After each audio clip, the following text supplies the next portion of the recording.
الحمد لله نحمده ونستعينه ونستغفره ونؤمن به ونتوكل عليه ونعوذ بالله من شرور أنفسنا ومن سيئات أعمالنا من يهده الله فلا مضل له ومن يضلله فلا هادي له نشهد أن لا إله إلا الله ونشهد أن محمدا عبده ورسوله أما بعد فإن خير الحديث كتاب الله وخير الهدي هدي محمد صلى الله عليه وسلم وشر الأمور محدثاتها وكل محدثة بدعة وكل بدعة ضلالة وكل ضلالة في النار. أعوذ بالله السميع العليم من الشيطان الرجيم. بسم الله الرحمن الرحيم. وما أرسلناك إلا رحمة للعالمين. حضرات، مجھ سے پہلے میرے ساتھیوں اور دوستوں نے آپ کے سامنے سرور گرامی حضرت محمد الرسول اللہ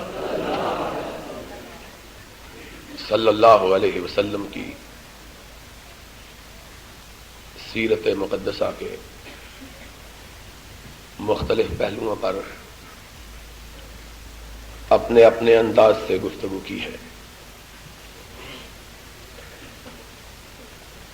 اور مولانا قاری عبدالحفیظ صاحب نے اپنی انتہائی خوبصورت اور رقت آمیز تقریر میں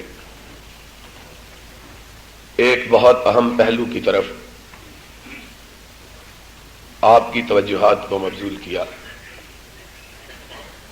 وقت کی قلت کے پیش نظر شاید وہ اس طرف زیادہ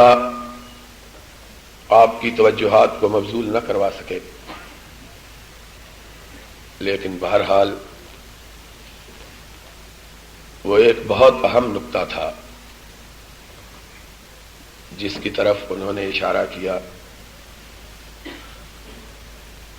کہ سرور گرامی رسول اکرم صلی اللہ علیہ وسلم اس کائنات میں جلوہ گر ہوئے، اور ہم نے آپ کی محبت کا نام لے کر آپ کے یوم وفات کو جشن کی صورت دے دی ہے. اس سے زیادہ عالمیت کی بات کیا ہو سکتی ہے کہ وہ نبی، وہ رسول جو کونین کے لیے رحمت بنا کے بھیجا گیا، جس دن اس نبی رحمت کا انتقال ہوا. بھائی یہ کیا بات ہے، چھوڑ دیں اس بات کو. بجائے اس بات کے کہ اس دن اس المیے کا احساس کیا جاتا کہ آج کے دن کونین کی رحمت ہم سے جدا ہوئی تھی، ہم نے اس دن کو خوشی اور مسرت کے اظہار کے طور پہ منانا شروع کیا. اور خوشی بھی اس طرح کی جس کا اسلام کی پوری تاریخ میں اور مسلمانوں کی کسی مقدس کتاب میں کوئی ثبوت نہیں ملتا. اس سے زیادہ دکھ کی اور افسوس کی بات کیا ہے. بہرحال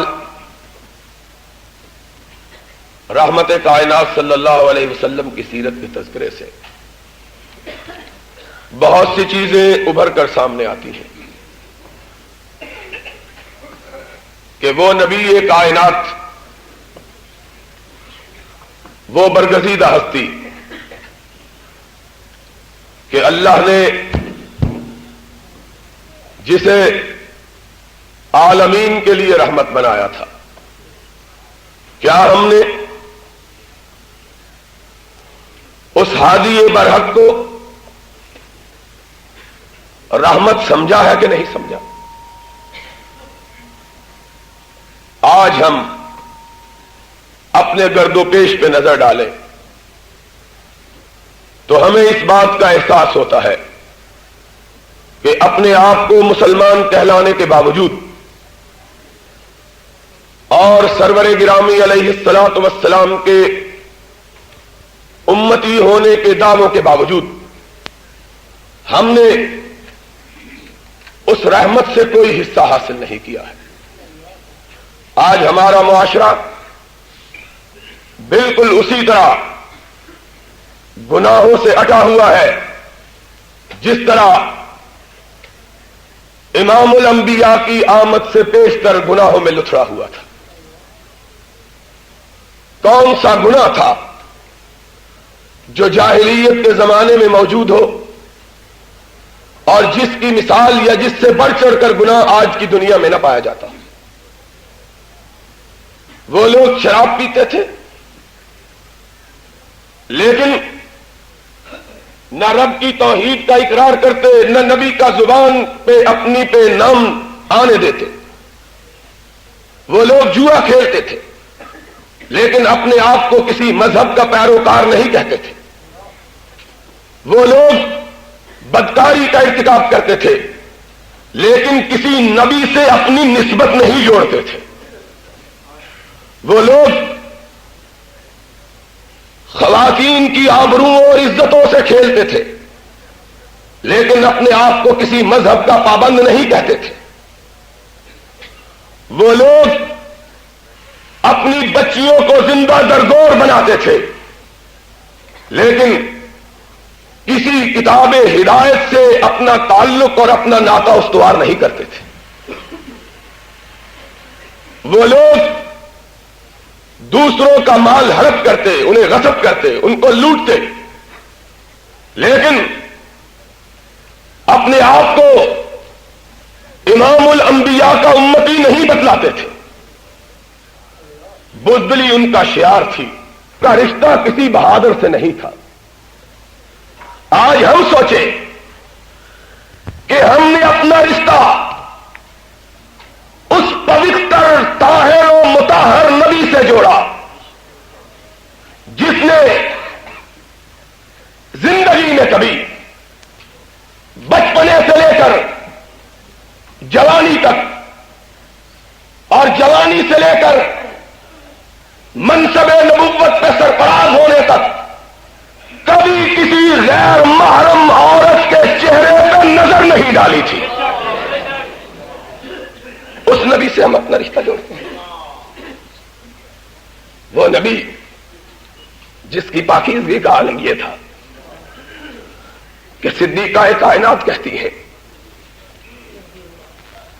جب بھی آپ کی بیٹیاں، آپ کی امت کی بیویاں جو نبی کی بیٹیوں کی حیثیت رکھتی تھی، آپ کی بارگاہ میں دین کے مسائل پوچھنے کے لیے آتی، 4 گز کے چھوٹے سے کمرے کو وہ پاک نبی 2 حصوں میں تقسیم کر دیتا، اپنی اس چادر کو اتارتا جس چادر کا تذکرہ آسمان والے نے اپنے قرآن میں کیا ہے، یا ایھا المدثر یا ایھا المزمل، اور اسے چھوٹے سے حجرے میں تان دیتا اور ارشاد فرماتا میری بیٹیوں اپنے باپ سے بھی مسئلہ پوچھنا ہے تو پردے کے پیچھے سے آ کے پوچھو۔ اس نبی سے ہمارا رشتہ ہے کہ اگر ایک عورت آئی کہ آقا میں نے آپ کے مذہب کو کو سنا، میں نے آپ کی تعلیمات کو جانا، میں نے اپنے آپ کے ارشادات سے اپنے سینے کو منور کیا۔ آقا، میں اسلام لانے کے لیے آپ کی خدمت اقدس میں حاضر ہوئی ہوں، مجھے بتلائیے میں مسلمان کیسے ہوں؟ سرور گرامی علیہ الصلوۃ والسلام نے پردے کے پیچھے سے جواب دیا، بی بی، اسلام لانے کا طریقہ عرش والے نے خود بتلایا ہے۔ یا ایھا النبی اذا جاءک المؤمنات یبایعنک علی الا یشرکن باللہ شیئا ولا یسرقن ولا یزنین ولا یقتلن اولادہن ولا یاتین ببہتان یفترینہ بین ایدیہن وارجلہن ولا یعصینک فی معروف فبایعہن واستغفر لہن اللہ۔ اور مومنو، جاؤ اپنے گھروں میں اس آیت کے آئینوں میں اپنی بیٹیوں اور اپنی بیویوں اور اپنی بہنوں کے ایمان کو پرکھو اور پھر دیکھو کہ وہ مومن کہلانے کا حق رکھتی ہے کہ نہیں رکھتی۔ یا ایھا النبی اذا جاءک المؤمنات، ایمان لانے کا طریقہ یہ ہے کہ عورتیں اقرار کریں کہ رب کے ساتھ کسی کو شریک نہیں ٹھہرائیں گی۔ بچہ مر جائے گا، مرنا گوارا کر لے گی، رب کے دوارے کو چھوڑ کے کسی دوسرے دوارے پہ جانا گوارا نہیں کریں گی۔ اذا جاءک المؤمنات یبایعنک علی الا یشرکن باللہ شیئا، لا یسرقن، چوری نہیں کریں گے، لا یزنین، اپنی آبروؤں کو آلودہ نہیں بنائیں گی، لا یاتین ببہتان، اپنی زبانوں پہ پاک بازوں پہ تہمت نہیں باندھے گی، لا یعصینک فی معروف۔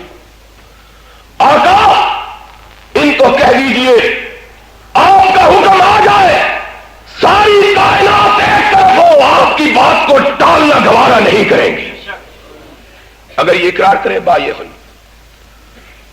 ان کو کہو کہ پھر بیعت کر لو، مسلمان ہو جاؤ۔ یہ ہے ایمان کا طریقہ۔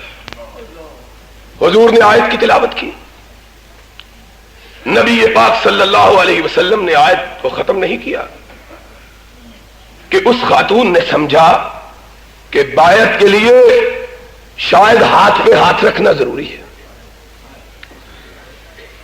پوری چادر نہیں اٹھائی، حدیث کے الفاظ ہے پردے کا تھوڑا سا حصہ اٹھایا، اتنا جس سے اپنا ہاتھ آگے کر سکے، اپنا ہاتھ آگے کیا۔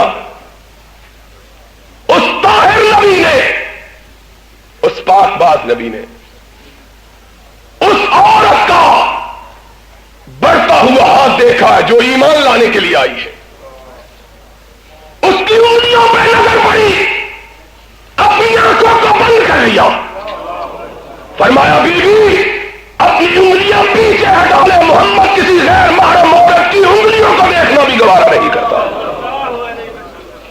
صلی اللہ۔ ہم سوچے، ہم نے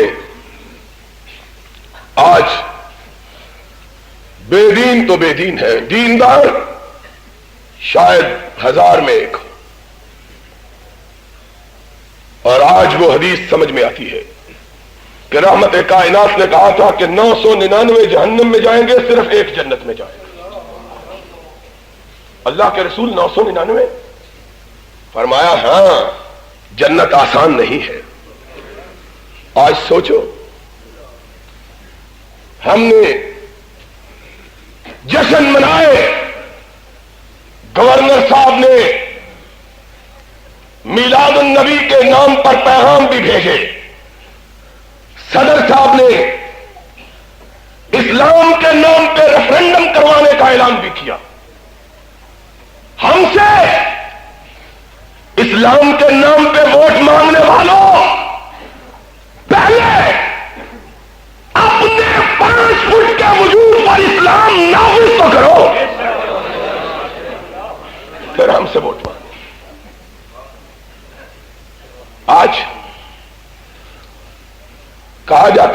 سزا سنا دیں گے.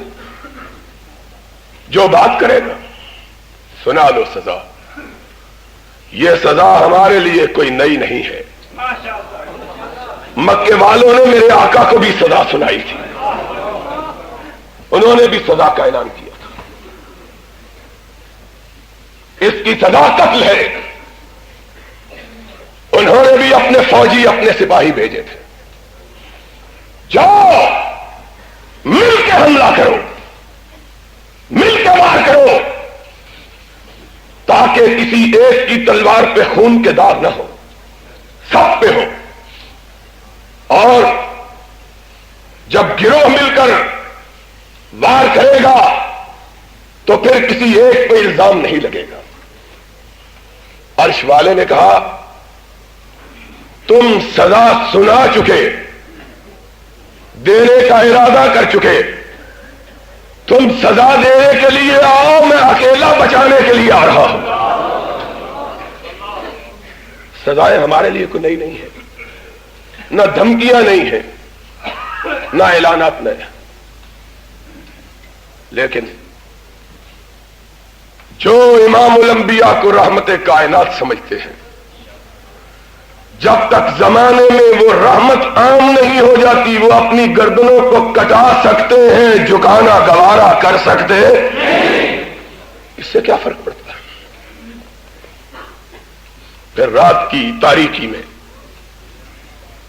نکلے, تلواریں چمک رہی ہیں. دروازہ کھولا, اندھیری رات میں چمکتی ہوئی تلواروں پہ نظر پڑی. عرش والے کی طرف نگاہ اٹھائی, اور اس نگاہ کا کیا کہنا ہے؟ یہ نگاہ عرش کی طرف اٹھتی ہے تو قبلہ تبدیل ہو جاتا ہے. یہ نگاہ عرش کی طرف اٹھتی ہے تو قرآن نازل ہونا شروع ہو جاتا ہے.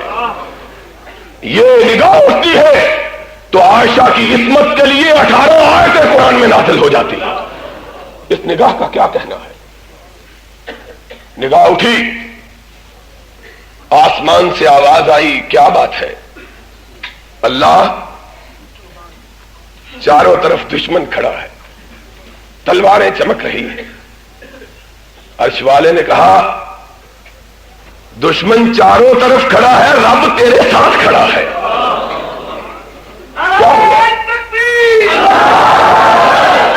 وہ تو چاروں طرف کھڑے ہیں, دور کھڑے ہیں, رب ساتھ ہے, نکلو. اللہ, نکل تو رہا ہوں, ان سے بچنا کیسے ہے؟ فرمایا تو نکل, یہ کھلی ہوئی آنکھیں تجھ کو دیکھ کے بند ہو جائیں گی. بچانے والا مارنے والوں سے زیادہ طاقتور ہوتا ہے. عرش والے کے فرامین کو کون سمجھے؟ آج ہم نے رحمت کائنات کی سیرت پاک کے تذکروں کو صرف زلفوں تک, آپ کے حسن و جمال تک, آپ کی رعنائی اور زیبائی تک, آپ کی دلکشی اور دل ربائی تک محدود کر دیا. یہ سیرت کا معنی ہے. سیرت کون سنے؟ اور سنانے والے نام نبی کی سیرت کا لیتے ہیں, بیان حکمرانوں کی سیرت کرتے ہیں. کس طرح سیرت بیان ہو؟ نام نبی کی سیرت کا اور بیان حکمرانوں کی سیرت. ان کے قصیدے کل اخبار میں چھپا ہے. ایک مولوی صاحب دعا کر رہے ہیں, اللہ ان کا سایہ ہمیشہ قائم رکھنا.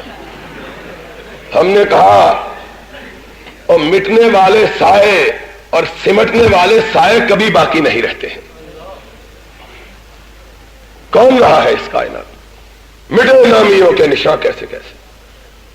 دعائیں مانگنے والے بھی ساتھ ہی چلے جاتے ہیں. پھر کوئی نہ دعا مانگنے والا ہوتا ہے نہ جس کے لیے دعا مانگی جاتی ہے, وہ دونوں نہیں رہتے. دعائیں مانگی جا رہی. اگر ان مولویوں کی دعائیں قبول ہو جاتی تو آج پہلے مرے ہوئے کبھی نہ مرتے. پہلے مرے ہوئے کبھی, وہ ابھی تک تلوار ہمارے سر پہ لٹکائے رہتے. لیکن جب وقت آیا نہ مولویوں کی دعائیں کام آئی نہ مولوی کام آئے، نہ امام زامن باندھنے والے کام آئے نہ امام زامن کام آیا. کیا کرتے ہو؟ یاد رکھو حضرت محمد الرسول اللہ صلی اللہ علیہ وسلم کی سیرت کا معنی یہ ہے کہ ہم اپنی زندگیوں کو اس کالم میں ڈالیں جس کالم میں رحمت للعالمین ڈال کر بھیجے گئے تھے.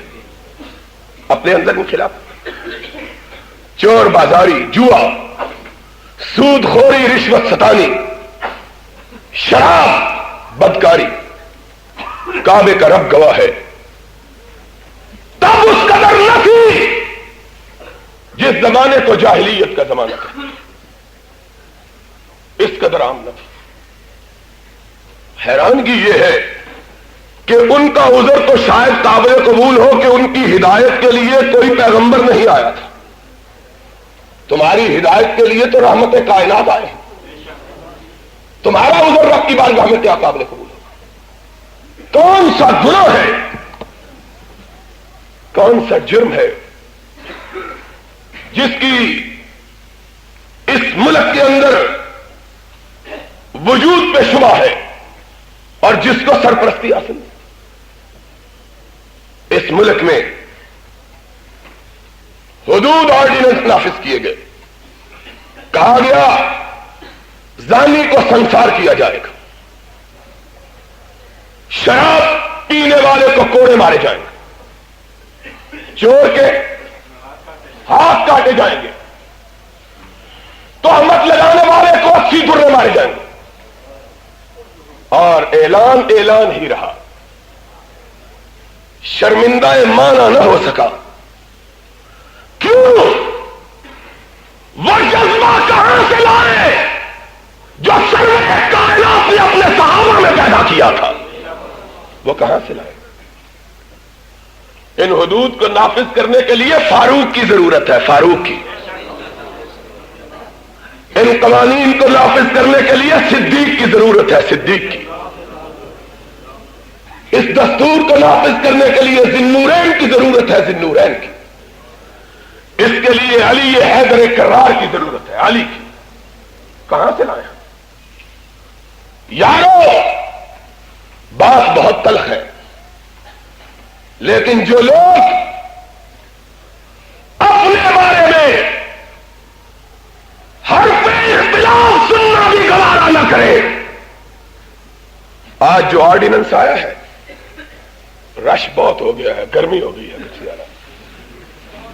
جو لوگ اس حال میں بھی دیوانوں کا کبھی اتنا اجتماع نہیں دیکھا تھا اللہ کے فضل سے، پھر آج باتیں بھی کھل کر ہوں گی انشاءاللہ.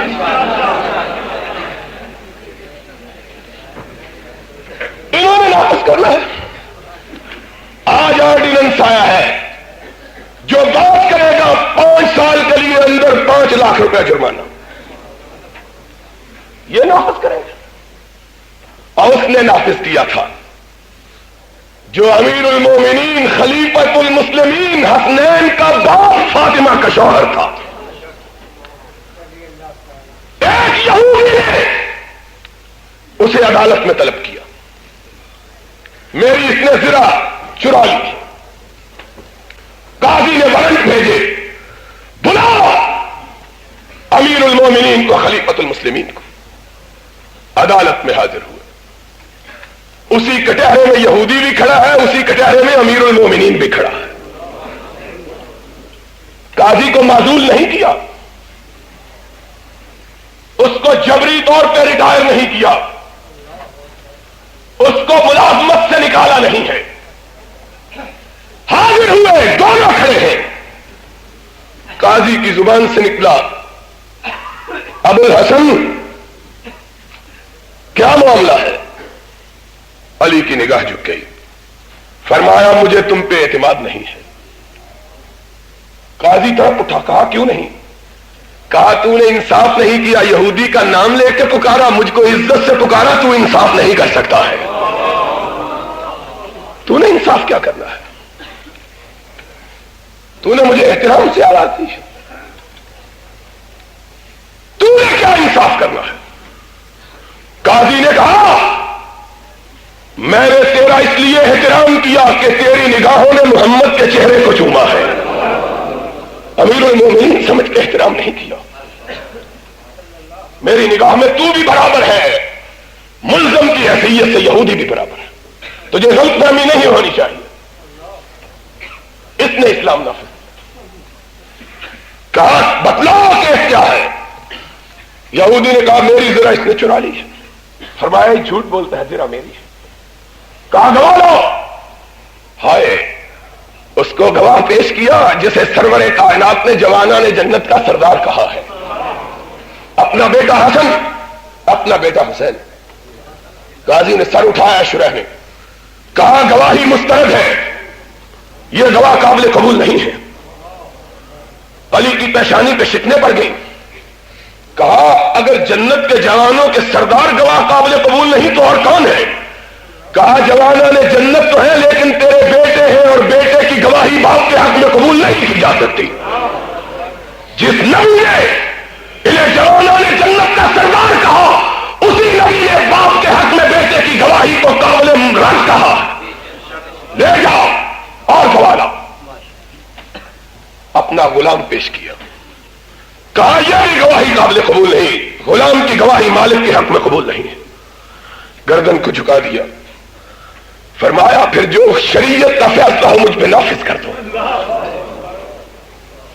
قلم حرکت دینے لگا، یہودی بول اٹھا میں نے اس کے سسر کا کلمہ پڑھ لیا ہے جس نے تجھ کو محکمہ قضا کے اوپر فائز کیا، اس کو ملزموں کے کٹہرے میں کھڑا کیا۔ اشہد ان لا الہ الا اللہ واشہد ان محمدا عبدہ ورسولہ۔ علی سچا ہے، میں نے جھوٹ بولا تھا۔ یہ قانون نافذ کرتے ہیں اسلام، یہ شہادت گہ الفت میں قدم رکھنا ہے۔ لوگ آسان سمجھتے ہیں مسلمان ہونا، جاؤ کوئی فاروق سا ڈھونڈ کے تو لاؤ۔ بات کبھی اتنی تلخ نہیں کہی ہے، لیکن جب زہر بڑھ جاتا ہے تو تریاق بھی کاری ہونا چاہیے۔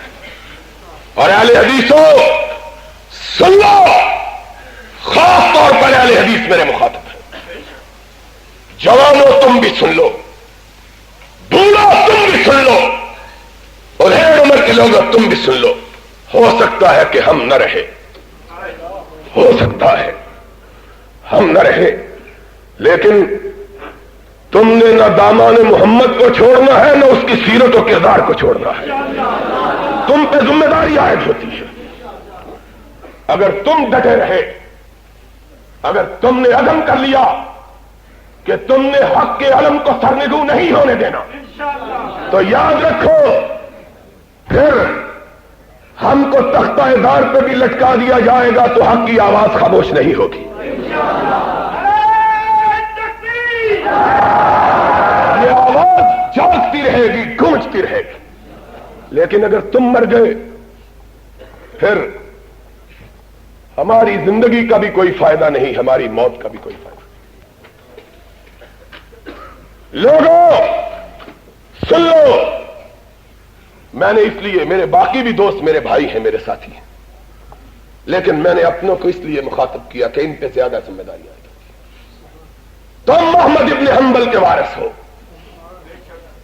تم ابن تیمیہ کے جانشین ہو، تم شاہ شہید کے قافلے کے جوان ہو، تم پر ذمہ داری عائد ہوتی ہے۔ تم نے اسلام کے پرچم کو سرنگو نہیں ہونے دینا، اس چنگاری کو بجھنے نہیں دینا، اور ایک دن آئے گا اس چنگاری سے انشاءاللہ وہ چراغ روشن ہوگا جو پوری کائنات کو منور کرے گا۔ تم نے زندہ رہنا ہے، تم پہ ذمہ داری عائد ہوتی ہے۔ آج ہم کو سبق دیا جاتا ہے، اسلام کے نام پہ ہم سے ووٹ لیا جاتا ہے، اور پھر ہم کو مجبور کیا جاتا ہے کہ ہم اس پہ بات نہ کہیں۔ بات کہنا جرم ہے۔ کعبے کے رب کی قسم ہے، ہماری بھی بیٹے ہیں، ہماری بھی بیٹیاں ہیں، ہمیں بھی ان کا خیال ہے، لیکن ایک طرف اپنی بیٹیوں کو دیکھتے ہیں، ایک طرف مدینے والے آقا کو دیکھتے ہیں، کہتے ہیں بیٹوں کا کیا ہے؟ مدینے والے آقا اگر تیری آبرو پہ دھبا پڑ گیا تو ہماری زندگی کس کام کی ہے؟ لوگ کیا کہیں گے کہ ایک دن آیا تھا کوئی حق کہنے والا باقی نہیں رہا تھا، ہم سے اسلام کے نام پہ ووٹ لینے والوں کہتے ہو ہم نے اسلام کے لیے کام کیا ہے۔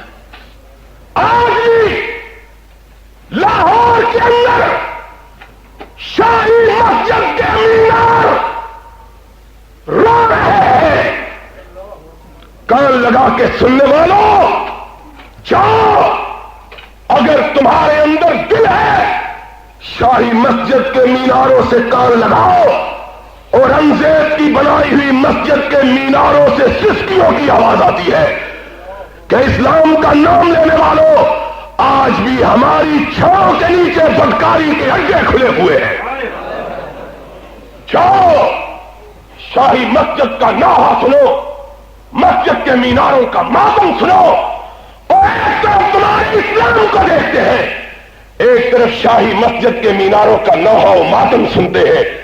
کس پہ یقین کرے؟ مسجد کے میناروں پہ یقین کرے کہ تم پہ یقین کرے؟ کعبہ کی بیٹی پہ یقین کرے کہ تمہاری بات پہ یقین کرے؟ تم نے کہا ہم نے اسلام نافذ کیا، اسلام اس کا نام ہے، بدکاری کے اڈے کھلے ہوئے، زنا قائم، قواعد موجود، اور حد کی سزا نافذ ہے۔ حد کی سزا، حد کی سزا اس نے نافذ کی تھی کہ آئی ایک خاتون آئے اور معاشرہ، میرے آقا تو نے کتنا پاکیزہ کیا،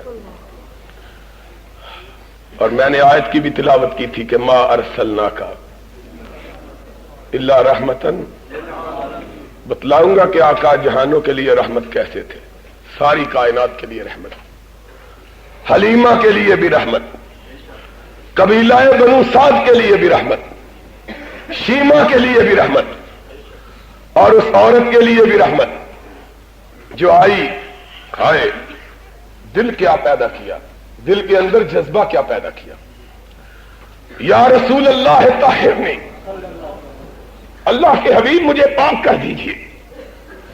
نبی رحمت نے نظر اٹھائی، فرمایا بی بی کیا کہتی ہو؟ ڈر آخرت کا اتنا ہے، اللہ کے رسول گناہ ہو گیا ہے، قیامت کے دن کی شرمندگی سے بچا لیجئے، دنیا میں سزا دلوا دیجئے، عرش والا معاف کر دے۔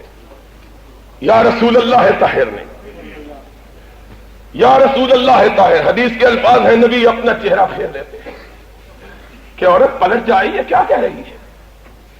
پھر کہتی ہے آقا آپ تو دنیا کے لیے رحمت بنا کے بھیجے گئے ہیں، میرے لیے بھی تو رحمت ہے، میں گناہوں کے بوجھ سے لدی ہوئی ہوں، مجھ کو پاک کر دیجئے۔ پھر کہا فرمایا کیا ہوا؟ کہا اللہ کے رسول برائی کا ارتکاب کر لیا، بھول ہو گئی ہے، اللہ سے ڈر آتا ہے، قیامت کے دن سے ڈر آتا ہے، آخرت کے عذاب سے خوف آتا ہے، دنیا میں سزا دے لیجیے۔ آپ نے فرمایا بی بی پیٹ میں بچہ ہے، اس نے کہا، فرمایا اس نے کیا قصور کیا؟ جاؤ جب اس کی ولادت ہوگی تب دیکھیں گے۔ کہا پلٹ جائے، بچہ اٹھایا اور پھر حضور کی بارگاہ میں آ گئی۔ یا رسول اللہ طاہرنی، آقا اب تو بچہ بھی پیدا ہو گیا ہے، اب تو پاک کر دیجئے۔ میرے آقا نے کہا اب اگر تجھ کو سنسار کریں گے تو بچے کی پرورش کون کرے گا؟ ابھی تو یہ دودھ پیتا ہے، جب کھانا کھانے لگ جائے تب آنا۔ اس عورت کا انداز دیکھیے، اس نے 6 مہینے میں بچے کو روٹی کھلانا سکھا دیا، اس قدر گناہ کا احساس، کتنا پاک معاشرہ تھا، احساس گناہ کتنا ہے۔ راتوں کو نیند نہیں آتی، اور تمہیں کیسے آتی ہے؟ لاکھوں عورتیں جسم پروشی کر کے اس دنیا میں زندگی گزار رہی ہے، تم رات کو کیسے سوتے ہو؟ اس ایک عورت کو رات کو نیند نہیں آتی۔ یا رسول اللہ طاہرنی، اور حدیث کے الفاظ ہیں اس عورت نے اپنے 6 مہینے کے بچے کو روٹی کا ٹکڑا تھمایا ہوا، وہ کھاتا آ رہا ہے، کہتی ہے یا رسول اللہ دیکھ لیجیے اب روٹی کھانے لگ گیا ہے، اب تو بات کر دیجیے۔ کائنات کے امام نے اس پہ رحمت کی نظر ڈالی، اپنے صحابہ کو کہا جاؤ اس کو لے جاؤ، اس کو سنسار کر دو۔ پتھر مارے گئے، ایک پتھر سر پہ پڑا، خون کا فوارہ اگلا، کچھ چھینٹے اڑے اور خالد ابن ولید کے کپڑوں پہ پڑے رضی اللہ تعالی عنہ۔ انسانیت انسانیت ہے، بشریت بشریت ہے۔ دل میں ملال آیا، منہ سے الفاظ نکل گئے، اور میں کہتا ہوں نکلے نہیں، عرش والے نے نکلوا دیے۔ کہا پلید عورت مرتے ہوئے میرے کپڑے بھی پلید کر گئی ہیں۔ لوگوں نے میرے آقا کو خبر دی، کیا معاشرہ تھا۔ آپ نے نگاہ اٹھائی، صحابہ نے دیکھا کہ اس کا نام ہے رحمت کائنات، کے اس عورت کے لیے آنکھوں میں آنسو ہیں۔ فرمایا لقد تابت توبۃ لو وزعت علی المدینۃ لوسعت۔ کعبے کے رب کی قسم ہے، تم نے اس کو پلید کہا، یہ اتنی پاک عورت تھی کہ اگر اس کی توبہ کو مدینے کے سارے گناہ گاروں پہ تقسیم کر دیا جائے تو ہم ساروں کے گناہ معاف کر دیں۔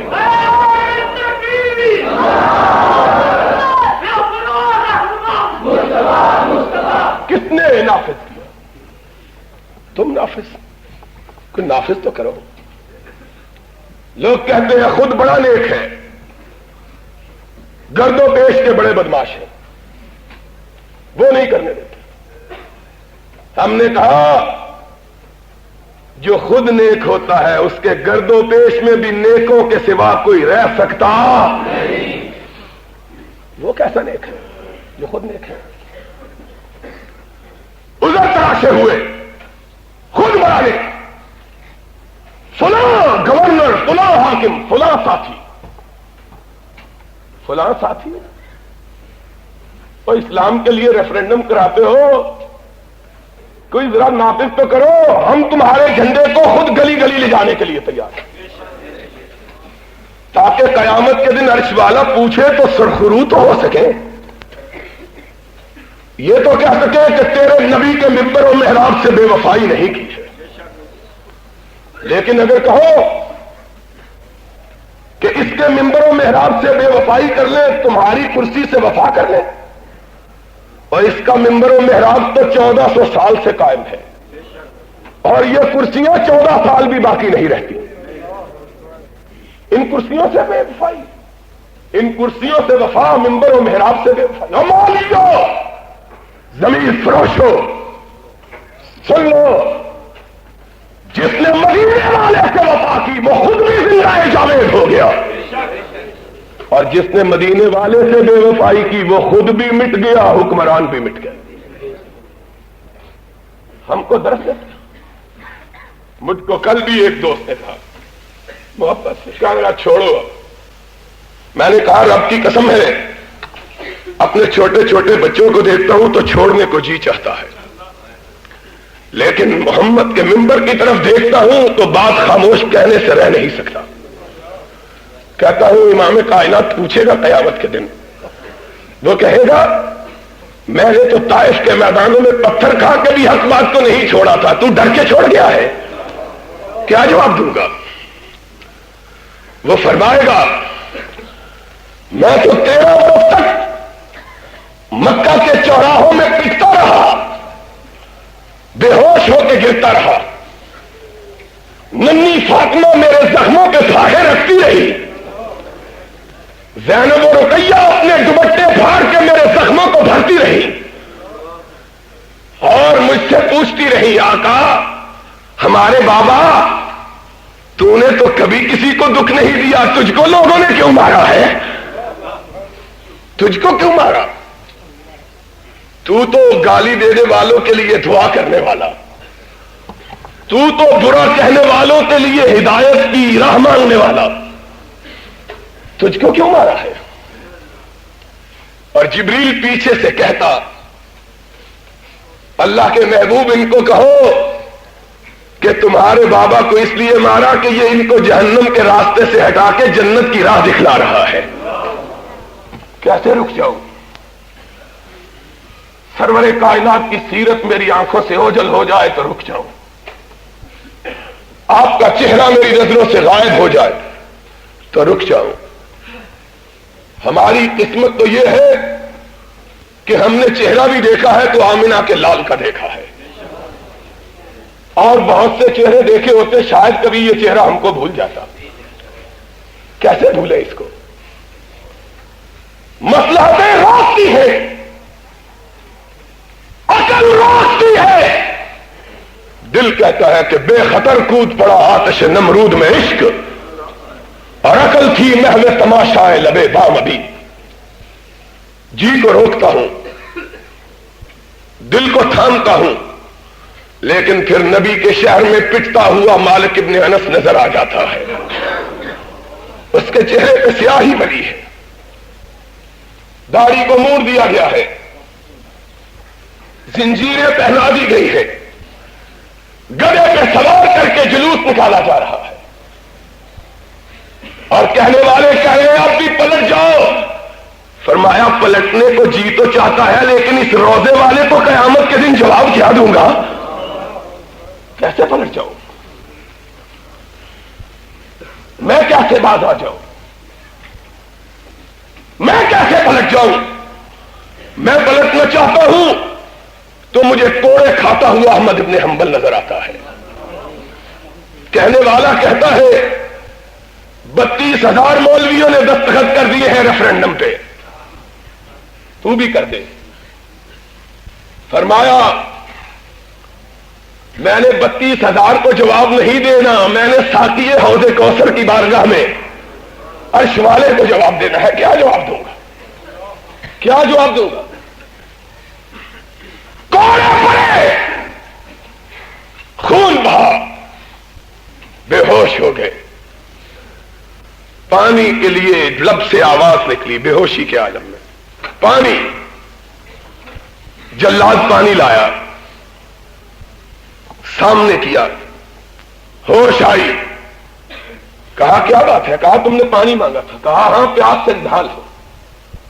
کہا دستخط کر دو پانی پی لو. کہا اللہ تجھ سے وعدہ ہے، تجھ سے عہد ہے، تجھ سے وعدہ ہے، پانی پیوں گا تو حوض کوثر ہی کا پیوں گا. کوئی بات نہیں، لے جاؤ. خیر خواہ سمجھانے کے لیے رک جاؤ، پلٹ جاؤ، سب نے کر دیے ہیں تو تمہیں کیا ہے؟ کہا میں قیامت کے دن ان مسلمانوں کو کیا جواب دوں گا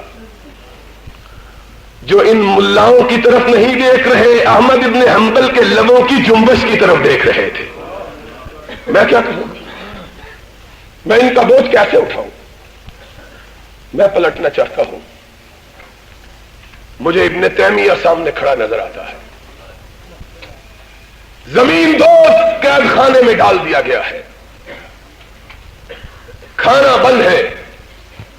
میں کیا کروں گا؟ میں ان کا بوجھ کیسے اٹھاؤں؟ میں پلٹنا چاہتا ہوں. مجھے ابن تیمیہ سامنے کھڑا نظر آتا ہے. زمین دوست قید خانے میں ڈال دیا گیا ہے، کھانا بند ہے، پانی بند ہے. کہا اب بھی وقت ہے. کہا وقت میرے لیے نہیں، حکمرانوں کے لیے ہے. جاؤ حکمرانوں کو کہو کہ تم نے میری دنیا تباہ کی لیکن مجھ کو مار کے اپنی آخرت کو تباہ کر لیا ہے. ان کو کہو پلٹ جائے. جو آخرت تباہ کر رہے ہیں دنیا کا کیا ہے؟ کل من علیہا فان ویبقی وجہ ربک ذو الجلال والاکرام. کس کی بنی ہے اس ناپائیدار دنیا؟ کس کی بنی ہے؟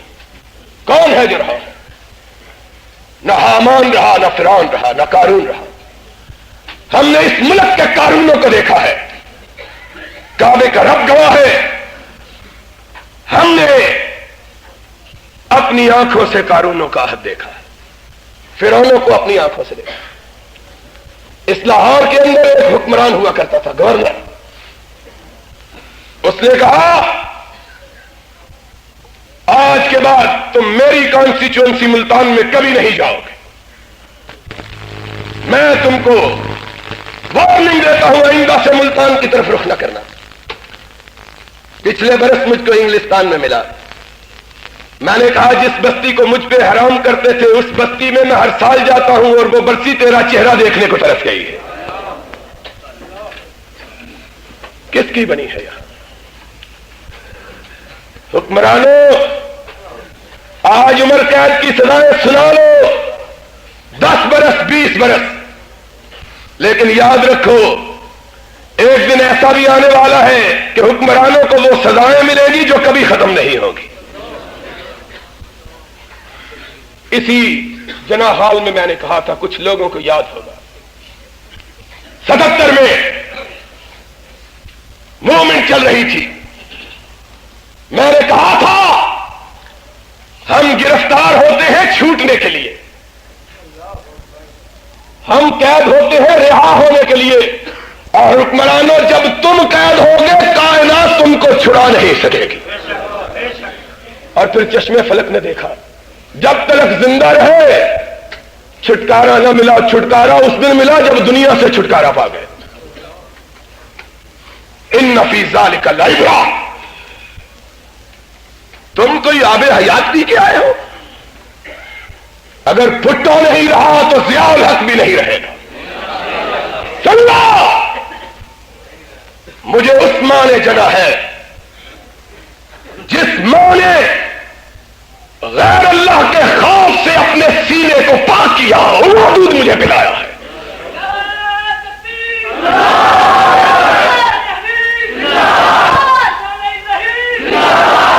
اس ماں کی گود میں نے پرورش پائی ہے جس کے دودھ میں شرک کی آمیزش نہیں تھی۔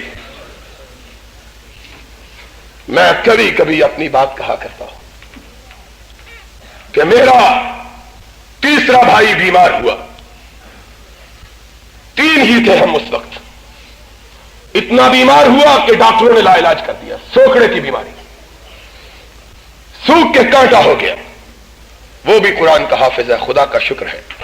حکمرانوں، تم ہم پہ مصیبت ڈھانا چاہو ڈھاؤ، اللہ نے قرآن سینے میں محفوظ کیا ہے۔ تم جیل میں بند کرو گے، قرآن پڑھیں گے، تمہارے لیے بد دعا کریں گے، تمہاری قسمت کے دن زیادہ جلدی ختم ہوں گے۔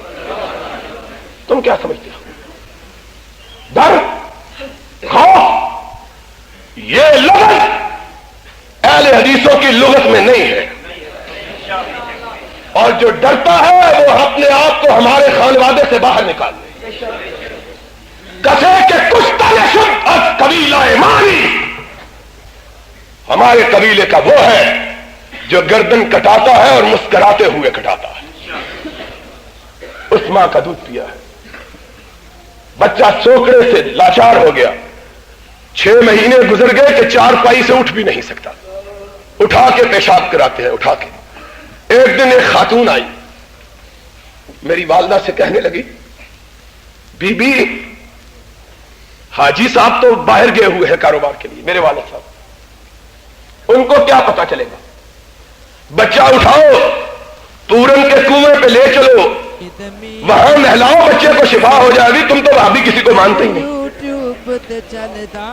لے چلو پورن کے کنویں۔ اللہ تیرا شکر ہے، کعبے کے رب کی قسم ہے، ساری دنیا کی نعمتیں ایک طرف، توحید کی نعمت ایک طرف، اور توحید کا مزہ دیکھنا ہے تو مردوں کے سامنے سجدوں میں پڑھ کر سسکنے والے انسانوں کو دیکھو کہ کس طرح اپنی جبینوں کو، اپنی پیشانیوں کو بے آبرو کر رہے ہیں۔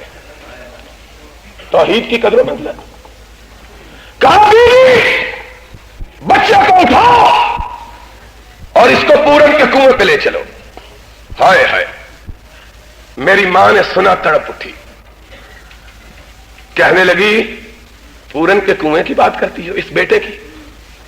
3 بیٹے ہیں، تینوں مر جائیں، رب کا دوبارہ چھوڑ کے کسی دوسرے کے گھر پہ نہیں جاؤں گی۔ یہ ایک ہے، ایک کی کیا ہے، تینوں مر جائے، عرش والا دیکھے گا، تینوں کی لاش اٹھانا گوارا، رب کے دروازے کو چھوڑ کر کسی دوسرے در میں جانا گوارا نہیں ہے۔ ہائے ہائے ہائے، ماں کی نا ماں، بچوں کی موت کا ذکر کیا، دل پہ چوٹ لگی، مصلے پہ بیٹھ گئی،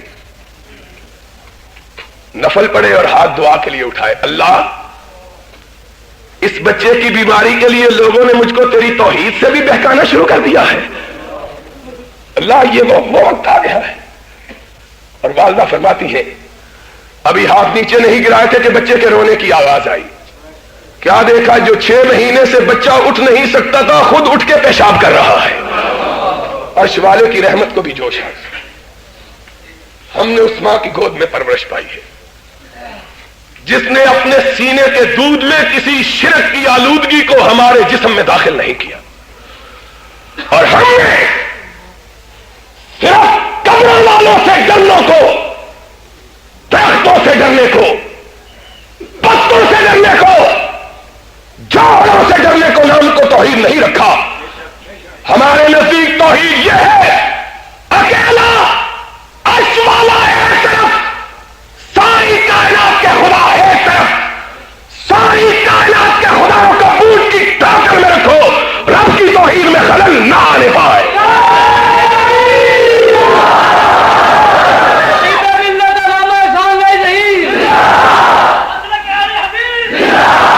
توحید اس کا نام ہے۔ میں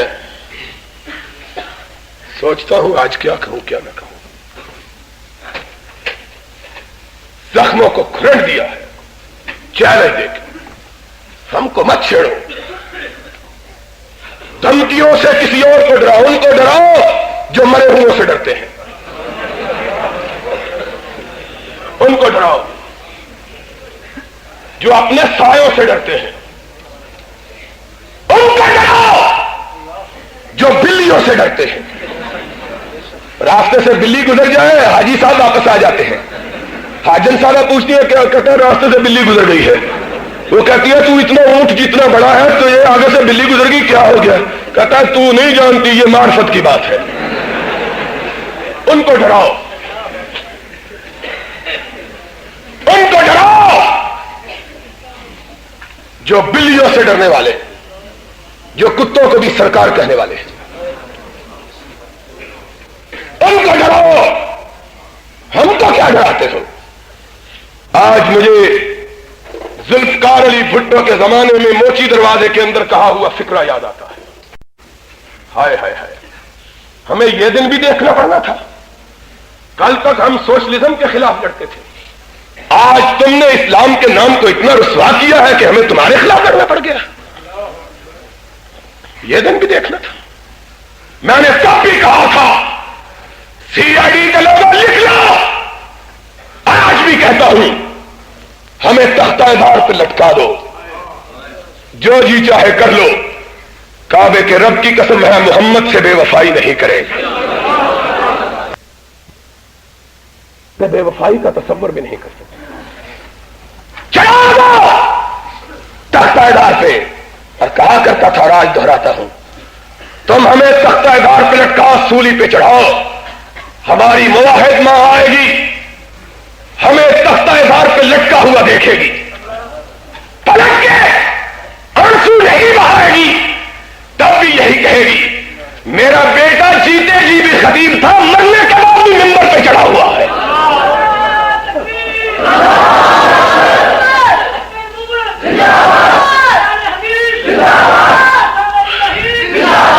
اور انگوٹھے لگانے والے بھی ہم نے کچھ تمہیں دیے ہوئے ہیں، ان سے انگوٹھے لگوا لو، ہماری طرف پلٹ کے نہ دیکھو۔ لوگوں، اسلام ساتھی، اسلام اس نے نافذ کیا تھا، کہتے ہیں ساتھی برے ہیں، ساتھی برے ہیں تو تو کس مرض کی دعا ہے؟ تجھے حکیم نے کہا تو بیٹھا ہے، تو جا کے خمیرہ داستان بیچ جا کے، ساتھی برے ہیں۔ تم شربت بنفشہ بیچو، سرما نرگسی بیچو. اگر تم سے نہیں ہو سکتا قیامت کے دن عرش والے کو جواب کیا دو؟ اسلام اس نے نافذ کیا تھا جس کے ایک گورنر نے اس کے بیٹے نے غریب سے گھوڑا دوڑایا,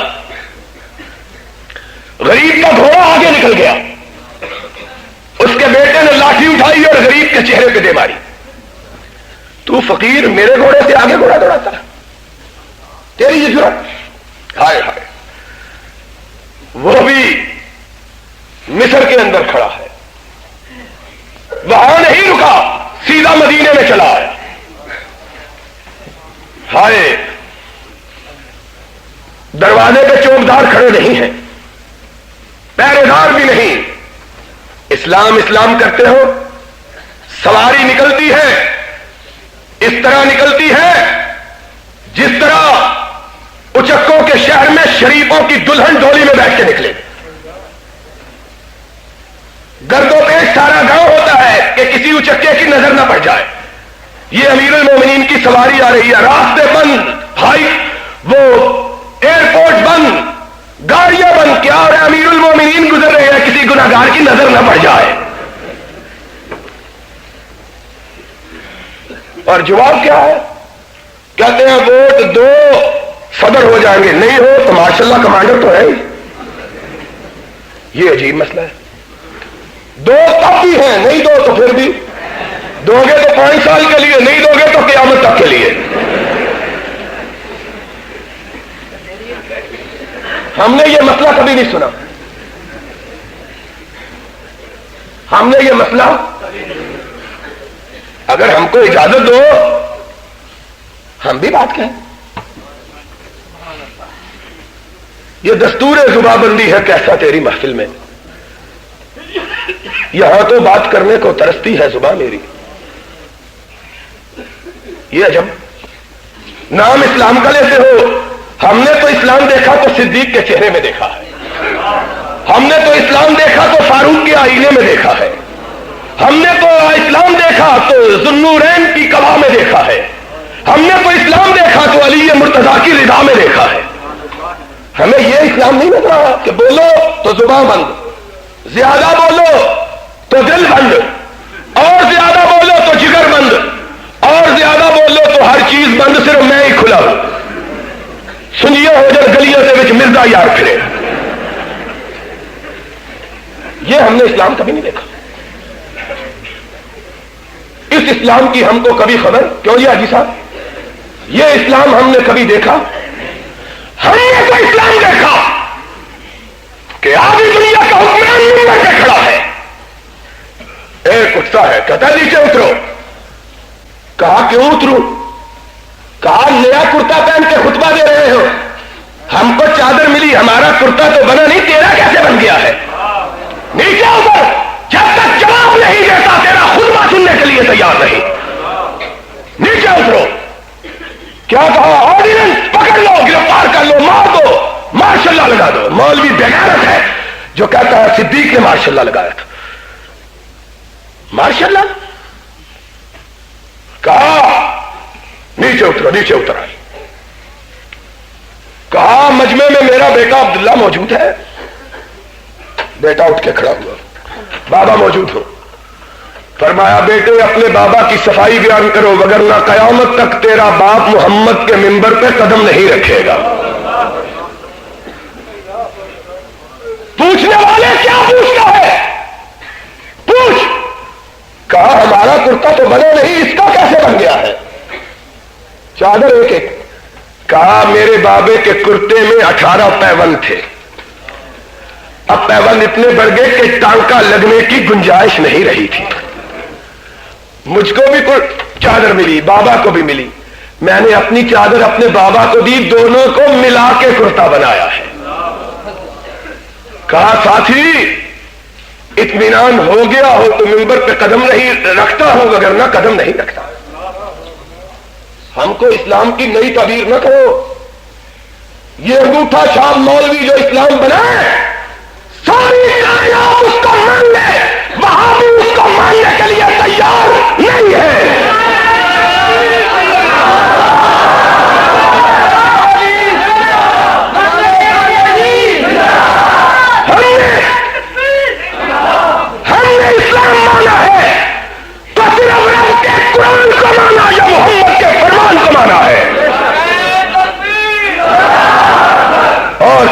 دوسری چیز کو اسلام ماننے کے لیے تیار، وہ کوئی اور ہوگا، ہم نہ ہوں گے۔ یہ مولویوں کا بنایا ہوا اسلام، یہ ابھی مولانا حبیب الرحمان کہہ رہے تھے۔ میں رب کی قسم کھا کے کہتا ہوں کسی کا ڈر نہیں ہے۔ میرے نزدیک حضرت امام ابو حنیفہ رحمت اللہ علیہ علم کی، فقہ کی، تقویٰ کی، طہارت کی، پاکیزگی کی اس بنیاد پر اتنی اونچی بنا پر قائم ہے کہ شاید دنیا نے کوئی ایسا ماں کے لیے بچہ جنا ہو جو اس قدر طہارت کا، اس قدر پاکیزگی کا، اس قدر فقاہت کا مالک ہو۔ اب میں نے اگر ابو حنیفہ کو اتنی پاکیزگی کے باوجود نہیں مانا، تیرے مولویوں کے اسلام کو کیسے مان لوں گا؟ تو نے کیا سمجھا ہے؟ ہم تھوڑے، ہم کم، ہم کمزور، لیکن سن لو کیا حسن نے سمجھا ہے اور کیا عشق نے جانا ہے۔ ہم خاک نشینوں کی ٹھوکر میں زمانہ ہے، ہم اس طرح نہیں مانتے۔ اگر ہمارے مولوی یہ کہتے ہیں ہم فلاں امام کی بات نہیں مانتے، فلاں کی نہیں مانتے، تو تیری کیسے مان لیں؟ ہم نے مونچھوں والا امام تو ویسے ہی کبھی نہیں دیکھا، تیری کیسے مان لیں ہم بات؟ ہم سے منوانا ہے تو ایک ہاتھ میں عرش والے کا قرآن لاؤ، دوسرے ہاتھ میں مدینے والے کا فرمان لاؤ، پھر منواؤ، پھر منواؤ۔ اس طرح مان لیں؟ جاؤ نہیں مانتے، پھر جو مرضی کر لیں، نہیں مانتے۔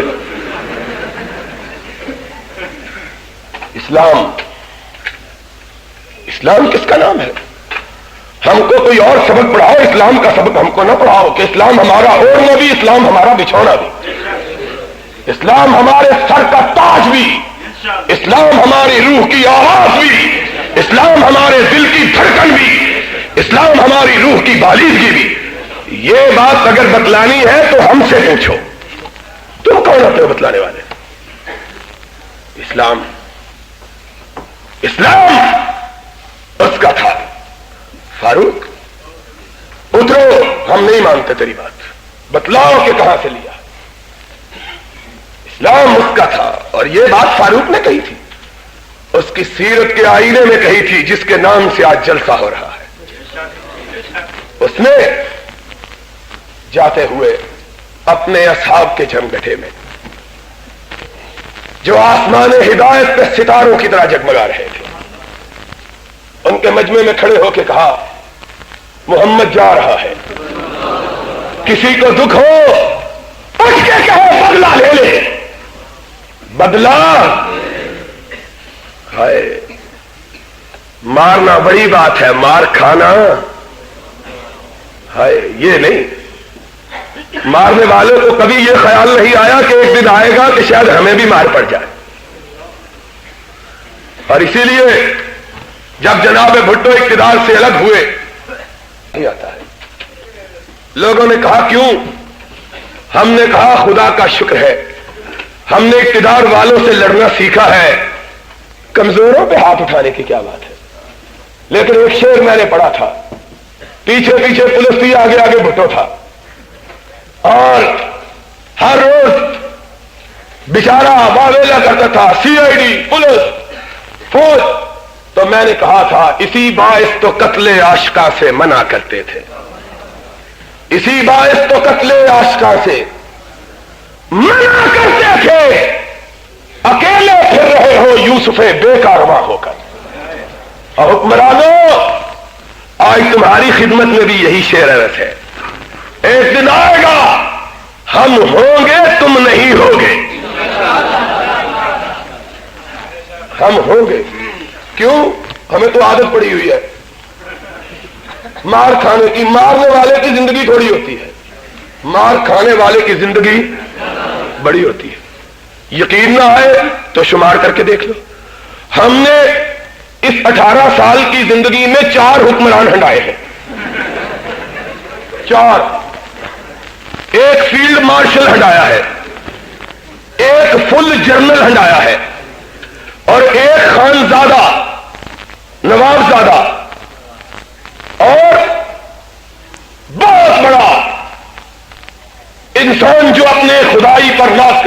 کو ہٹایا ہے. ہم تو اور یہ بھی ہٹ چکا ہے, اب ٹاکیاں لگا کے گزارا کر رہے ہیں. اور یار کہہ رہے ہیں ٹاکیاں لگائے جا, جتنی دیر ہٹ سکے ہٹائے جا. اب تو ٹاکیاں لگا کے گزارا کر رہے ہیں. اگر ٹاکیاں نہ لگانی ہوتی تو دھمکیوں کی کیا ضرورت ہے؟ جس میں قوت ہوتی ہے وہ دھمکیاں, اور بولو کیوں جی؟ جس میں طاقت ہوتی ہے وہ دھمکیاں وہی دیتا ہے جنہیں لتاں کھلون تو انکار کر دیں گے. لتاں کھلونیاں جی پھر گلے کے سہارے کھڑا ہوتا ہے بڑکا مار مار کے. سن لا, ہمارا ایمان ہے نہ معتصم رہا, نہ معمول رہا, نہ متوکل رہا, نہ خاندان عباسی رہا. احمد بن حنبل آج بھی موجود ہے, تم بھی نہیں رہو. وہابیوں کی پشین کو سن لو, یہ بھی اور بولو تو صحیح, یہ بھی غلط کہتے ہو. نہیں رہے گا, نہیں رہیں گے. یہ بھی کون ہے جو یہاں رہا ہے؟ اس نے کوئی آب حیات پی کے آیا ہے. سکندر ذوالقرنین نہیں رہا, اور وہ بھی نہیں رہا. سکندر ذوالقرنین نہیں رہا, اور سکندر مرزا بھی نہیں رہا. وہ بھی ٹیری ٹوپی کہہ کے کہتا تھا کہ لوگوں کہو کہ ہر قوم راست کر دے دین و قبلہ گاہ ہے, ماں قبلہ راست کر دے برسمت کچھ کھلا ہے. وہ بھی کہتا تھا مجھ کو کہو. ہم نے کہا حضور ہم نہیں کرتے. کہہ لگا میں کچل دوں گا. ہم نے کہا تم بے شک کچل دینا. جب کچلنے کا وقت آیا خود لندن جا کے برتن مانج کے گزارا کرنے لگا. اور 2 گز زمین بھی مل نہ سکی کوئے یار. تکبر میرے رب کو پسند نہیں ہے. الکبر الہی, تکبر میری چادر. ضرور کرنے والوں پھر درخواست دی کہ مجھ کو مر کے دفن ہونے کے لیے جگہ دے دو. کہا تمہاری قبر کے لیے بھی جگہ نہیں ہے. 2 گز زمین بھی مل نہ سکی. ایران کا شہنشاہ مولوی کے ہاتھوں مارا گیا ہے. وہ مولوی جو کسی زمانے میں لوٹا مسلح اٹھا کے باہر نکلا تھا. تلک الایام. اور ہم سے کیوں لڑائی ہے؟ ہم تو نہ اقتدار کے خواہاں نہ اقتدار کے حریف. لڑائی تو ان سے لڑو جو تم سے اقتدار مانگتے. ہم تو نہ کرسی مانگتے نہ اقتدار. ہم مانگتے ہیں تو اپنا کھویا ہوا اسلام مانگتے ہیں, اور انشاءاللہ اسلام آئے گا. اسلام اس ملک میں آئے گا. اسلام اس ملک میں آئے گا. جو اس کی راہ میں رکاوٹ بنے گا یہاں سے جائے.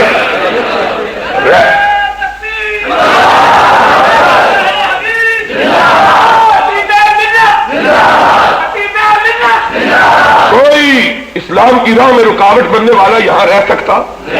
ہم تو اقتدار مانگتے نہیں. ان سے لڑا جو اقتدار مانگتے ہیں, جو کرسی مانگتے ہیں. تو کہہ رہا تھا ساتھیوں کی بات کرتے ہیں.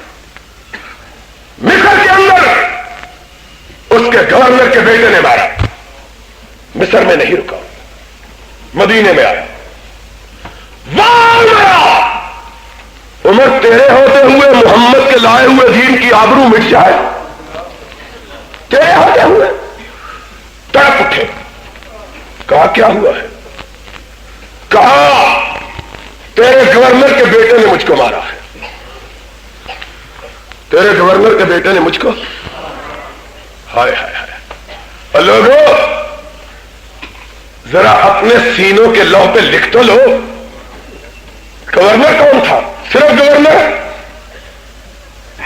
آج کے ہمارے کمانڈر ہیں جنہوں نے ہم کو فتح کیا ہے, جنہوں نے اپنا ملک فتح کیا ہوا. وہ گورنر تھا. صرف مصر کا گورنر نہیں, مصر کا فاتح بھی ہے. اور فاتح کیسا؟ شرم کی بات ہے. میں نے کسی ایک جلسے میں اسی حال میں کہا تھا. آج تاریخ کے چہرے کو مسخ کر دیا گیا. آج حقائق کی نقاب کشائی کی ضرورت ہے. اچھے اچھے خطیبوں واعظوں کو حقیقت کا علم نہیں. آج عمرو بن عاص کا نام گالی کے طور پر لیا جاتا ہے. معاذ اللہ ثم معاذ اللہ. عمرو بن عاص رضی اللہ تعالیٰ عنہ وہ گورنر ہے جس نے مصر کو فتح کیا، اور کتنا بہادر، اتنے بڑے ملک کو صرف 4,500 سپاہیوں سے فتح کیا. اور لکھا ہے مورخین نے کہ یہ ابو عبیدہ ابن جراح کے ہراول دستوں کا کمانڈر تھا، پوری فوجوں کا کمانڈر ان چیف بھی نہیں تھا. راستے میں شام فتح کر لیا، سامنے مصر کی دیواریں نظر آ رہی ہیں، کہنے لگا مصر پر حملہ کرے. ساتھیوں نے کہا امیر المومنین کا حکم ہے جب تک مجھ سے اجازت نہ لی جائے کسی نئے ملک کے خلاف محاذ نہ کھولا جائے. اجازت لو. قاصد بھیجا امیر المومنین فاروق کی بارگاہ میں. امیر المومنین مصر پہ حملہ کی اجازت ہے؟ امیر المومنین عشاء کی نماز سے فارغ ہوئے، خط پڑا گیا، فرمایا نہیں، عمر کو کہہ دو کہ اجازت نہیں ہے. امیر المومنین کیوں اجازت نہیں ہے؟ فرمایا اتنا بڑا ملک، اتنی چھوٹی فوج، میں مسلمانوں کی جانوں کو خطروں میں نہیں ڈال سکتا. کہہ دو عمر کو کہ رک جاؤ، جب تک شام کا محاذ مکمل طور پر فتح نہیں ہو جاتا کسی دوسرے ملک پہ حملہ کی اجازت نہیں ہے، رک جاؤ. قاصد چلا، راستے میں ایک اور قاصد آ رہا ہے عمرو بن عاص کی طرف سے. سلام علیکم. رک گئے، کیا بات ہے؟ کہا امیر المومنین کی بارگاہ سے آ رہا ہوں. کہاں جا رہے ہو؟ عمرو بن عاص کی طرف جا رہا ہوں. تم کہاں سے آ رہے ہو؟ عمرو بن عاص کی طرف سے آ رہا ہوں. کہاں جا رہے ہو؟ امیر المومنین کی بارگاہ میں جا رہا ہوں. کہا عجیب بات ہے. کہا تم کیا لینے جا رہے ہو؟ فرمایا میں امیر المومنین کا حکم لے کے جا رہا ہوں کہ مصر پہ حملہ کی اجازت نہیں، فوج تھوڑی ہے، اجازت نہیں ہے. کہا تم کیا پیغام لے کے جا رہے ہو؟ کہا میں عمرو بن عاص کی طرف سے امیر المومنین کی بارگاہ میں مصر کی فتح کی خوشخبری لے کے جا رہا ہوں. اتنا بڑا بہادر، اتنا بڑا کمانڈر، اتنا بڑا سالار، اتنا بڑا امیر کارواں، اور علماء موجود ہے اس مجمع میں. آج ملاؤں کو جو عمرو بن عاص کا نام توہین سے لیتے ہیں ان کو معلوم نہیں ہے کہ عمرو بن عاص وہ گورنر ہے جس کو ناطق وحی نے رب کے حکم پر گورنر مقرر کیا تھا. خود محمد الرسول اللہ صلی اللہ علیہ وسلم نے انہیں عہدہ عطا کیا، اپنے زمانے میں عہدہ عطا کیا. آج باتیں کرتے ہیں تو کہہ رہا تھا اتنا بڑا گورنر، فاتح، بہادر، دلیر، اور فاروق اسلام کا نافذ کرنے والا، فقیر، پھٹے ہوئے کپڑوں والا، ایک کرتے کا مالک، ہاتھ میں ڈنڈا، کوئی باڈی گارڈ نہیں. بندہ پہنچا، فرمایا وارنٹ جاری کرو، طلب کرو. امیر المومنین کس کو؟ فرمایا گورنر کے بیٹے کو بھی، گورنر کو بھی، گورنر کے بیٹے کو بھی. گورنر بلائے گئے، باپ بیٹا دونوں کھڑے. غریب اٹھاؤ. امیر المومنین کیا ہے؟ کہا وہی لاٹھی اٹھاؤ جس سے اس نے تجھے مارا تھا. امیر المومنین کیا کرو؟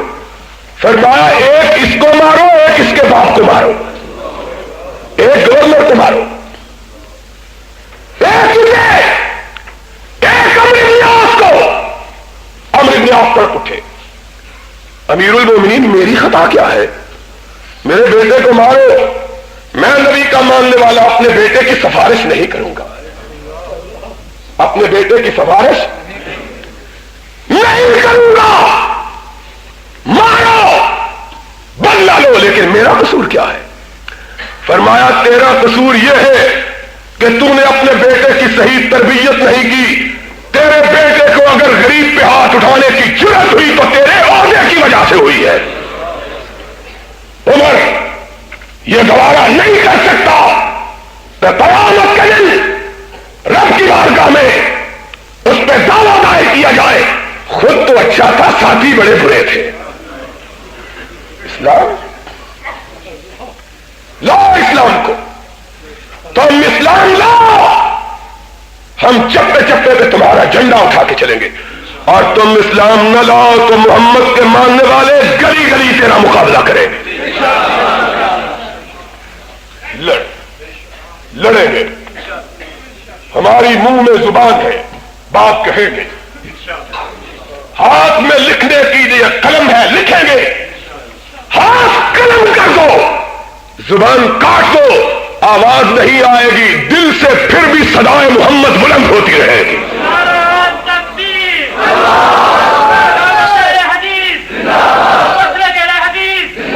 انشاءاللہ.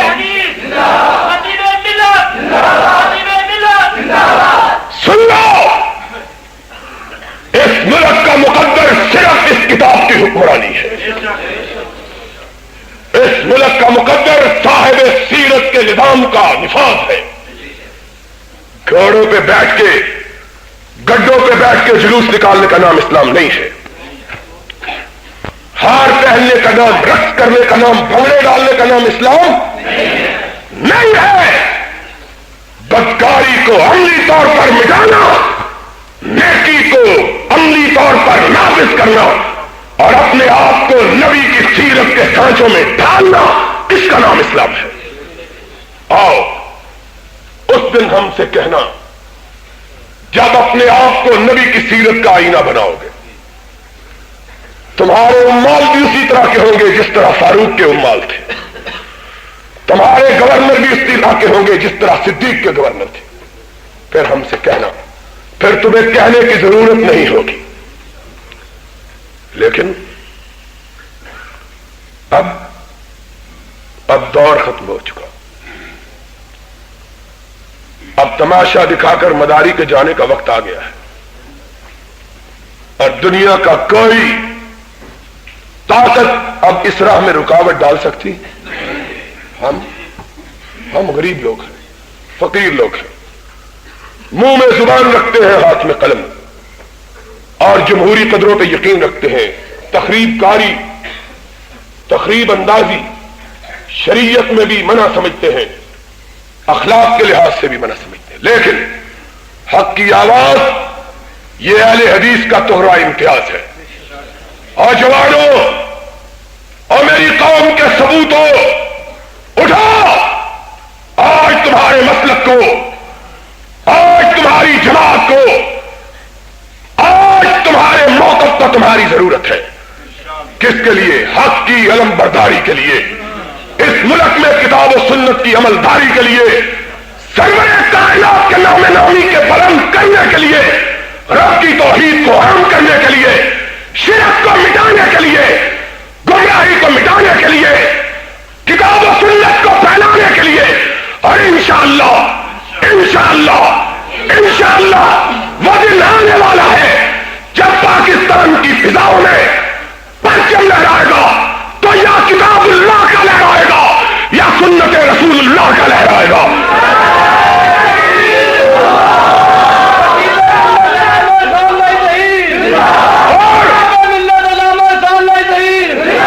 دنیا کی کوئی طاقت اس دن کو طلوع ہونے سے نہیں روک سکتی. ہمارا فریضہ یہ ہے کہ اس دن کے طلوع کو قریب تر کرنے کے لیے اپنی کوششوں، اپنی جدوجہد کو تیز تر کریں. وآخر دعوانا ان الحمدللہ رب العالمین.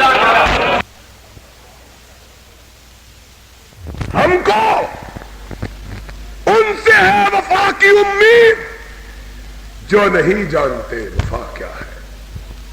پھر حسین کو انہی کوفیوں نے شہید کیا، اور میری نہ مان، آ حسین کے بیٹے زین العابدین سے پوچھ، جس کو تو بیمار کربلا کہتا ہے، اس بیمار کربلا سے پوچھ کہ حسین کے قاتل کون تھے. کتاب تیری یعقوبی کی تاریخ، یعقوبی لکھتا ہے کہ حسین کا سر کاٹا گیا. قافلہ حسین کے گھرانے والے چلے، زین العابدین بیمار کربلا بھی ساتھ ہے. کوفہ میں پہنچے، دیکھا کوفے کی عورتیں رو رہی ہیں، کوفہ کے مرد ماتم کر رہے ہیں. سن لے اپنی تاریخ کا حوالہ. حسین کے بیٹے زین العابدین سے، جسے تو معصوم سمجھتا ہے، دیکھ تو صحیح حسین کے قاتل کون ہے، حسین کے گھرانے کی گواہی کیا ہے؟ کہا بیمار کربلا نے لمن یبکون، کس کو روتے ہیں؟ کہا حسین کو روتے ہیں۔ کہا کیوں روتے ہیں؟ کہا اس لیے کہ حسین مظلومیت کے ساتھ شہید ہو گیا، ظلم کے ساتھ قتل ہوا۔ کہا مظلوم ہو کر مارا گیا۔ زین العابدین نے کیا کہا؟ فرمایا اس کو کس نے مارا ہے؟ میرے بابا کو کس نے مارا؟ کہا ابن زیاد نے مارا۔ کہا کلا ورب الکعبہ، کعبہ کے رب کی قسم ہے میرے بابا حسین کو ابن زیاد نے نہیں مارا، کوفے کے شیعہ تم نے مارا ہے۔ بتلاؤ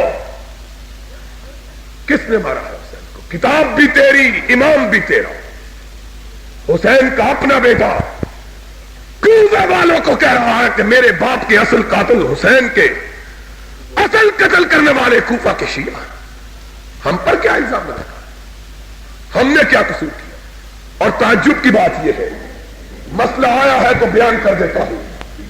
مسئلہ یہ ہے کہ اگر حسین کے قتل میں کسی نے حصہ لیا ہے تو اس پر الزام دھرو، اس کے خلاف بات کرو۔ بات سمجھ گیا؟ تم ثابت کرو کہ حسین کا قاتل فلاں تھا، میں ثابت کروں کہ نہیں حسین کا قاتل فلاں تھا، اس میں اختلاف ہے۔ میں ثابت کرتا ہوں حسین کے قاتل کوفہ کے شیعہ، تو ثابت کر کے حسین کا قاتل کوئی اور تھا۔ لیکن تعجب کی بات یہ ہے کہ گفتگو حسین کے قاتلوں تک محدود نہیں ہوتی، بلکہ گالی ان کو دی جاتی ہے جو حسین کی شہادت کے وقت دنیا میں موجود نہیں تھی۔ اس سے بڑی تعجب کی بات کیا ہے؟ بے عقلی کی انتہا ہے کہ یہاں تو بات کرو ان لوگوں کے خلاف جنہوں نے حضرت حسین کی شہادت میں حصہ لیا، اس میں بھی نقطہ نظر کا اختلاف ہے۔ میں کہتا ہوں حسین کو شہید کوفے والوں نے کیا، تو کہہ نہیں کوفے والوں نے کیا، فلاں نے کیا، بات۔ لیکن اور ملتان کے لوگوں، تعجب کی بات یہ ہے، واقعہ بیان ہوتا ہے کربلا کا، محرم کی آڑ میں، حسین کی شہادت کی آڑ میں گالی نبی کے ان پاک پاک صحابہ کو دی جاتی ہے جو کربلا میں موجود ہی نہیں تھے۔ اور صرف کربلا میں ہی نہیں بلکہ اس دنیا میں بھی موجود نہیں تھے۔ دنیا میں ہی نہیں بلکہ حسین کی شہادت سے 50 برس پہلے اپنے رب کے پاس جا چکے۔ کوئی عقل کی بات ہے؟ صدیق پر کان توڑا جاتا ہے جو حسین کی شہادت سے 47 برس پہلے اپنے رب کے پاس جا چکا۔ فاروق پر کان توڑا جاتا ہے جو حسین کی شہادت سے 38 برس پہلے اپنے رب کے پاس جا چکا۔ عثمان پر کان توڑا جاتا ہے جو حسین کی شہادت کے 26 برس پہلے اپنے رب کے پاس جا چکا۔ ان کا کیا تعلق ہے؟ کوئی اپنی جواب ملتا ہے، ان کا تعلق یہ ہے کہ اصل میں حسین کا حق یزید نے اس لیے چھینا، اس کو اس لیے جرأت ہوئی کہ پہلے حسین کے باپ کا حق ابو بکر و عمر نے چھینا تھا، اس لیے ہم ابو بکر و عمر کی بات کرتے ہیں۔ کوئی ان سے پوچھے کہ اگر حسین کے باپ کا حق ابو بکر و عمر نے چھینا تھا تو حسین کے باپ نے بھی وہ کام کیوں نہیں کیا جو حسین نے کیا تھا؟ اور نہیں سمجھ بات کی وہ بولو، اگر حسین کے باپ کا حق چھینا گیا اور چھیننے والا ابو بکر و عمر تھا، تو حسین نے جس طرح یزید کے خلاف اعلان جنگ کیا، علی نے ابو بکر و عمر کے خلاف اعلان جنگ کیوں نہیں کیا؟ اور علی زیادہ اس بات کا حق رکھتا تھا کہ ان کے خلاف اعلان جنگ کرتا. کیوں؟ کہ جس وقت حسین کا حق چھینا گیا اس وقت حسین تو بوڑھے تھے، 57 برس عمر تھی، اور یہ عمر لڑائی بھڑائی کی نہیں ہوتی. اور تمہارے قول کے مطابق جب علی سے ان کا حق چھینا گیا تو 33 برس کا جوان آدمی تھا. 33 برس کا جوان کو لڑنے کی زیادہ ضرورت تھی.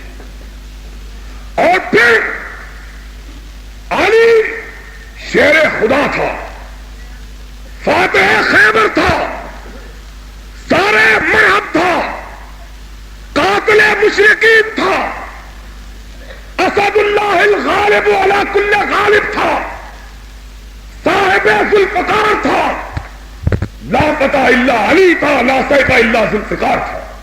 تیری یہی تو بات ہے. اور یہی نہیں بلکہ حاجت روا تھا، مشکل کشا تھا. وہ کیوں نہیں لڑا؟ اور حسین نے تو، علی تو نبی کی زندگی میں ساری جنگوں میں حصہ لیتا رہا. تیرے قول کے مطابق، تیرے افسانوں کے مطابق علی نے اکیلے نے بدر میں 35 مشرکوں کو مارا تھا، اکیلے. سارے جب بھاگ جاتے تھے علی قائم رہتا تھا. وہ علی اس نے وہ کام کیوں نہیں کیا جو اس کے بیٹے حسین نے کیا؟ مولوی کو جواب نہیں آتا، سر جھکا کے کہتا ہے علی نے ڈرتے ہوئے نہیں کیا تھا، تقیہ کیا.